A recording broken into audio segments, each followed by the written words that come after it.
পৃথিবীর সমস্ত উন্নত দেশে আপনি দেখবেন তারা সন্ধ্যার পর শুয়ে পড়ে, ভোরে উঠে তারা কাজে লেগে যায়। 100% উন্নত দেশগুলোর একই চিত্র, ভিন্ন কোনো চিত্র কোনো দেশে আপনি দেখবেন না। দুর্ভাগ্য আমাদের মুসলিম প্রধান সব দেশগুলোতে এর উল্টো চিত্র। আমাদের বিশেষ করে বাংলাদেশে বাস্তবতা যদি বলি, আমরা রাত 12টা 1টা 2টা বাজলে আমাদের রাত হয়, আর ভোরবেলা আমরা ঘুমে মরে থাকি, 7টা 8টা 9টা পর্যন্ত আমরা শুয়ে থাকি।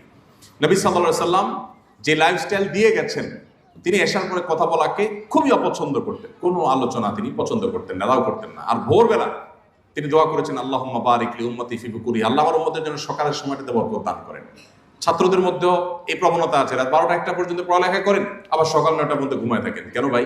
আপনি রাতে এশার পর শুয়ে পড়েন আর ভোরে উঠে পড়াশোনা শুরু করেন।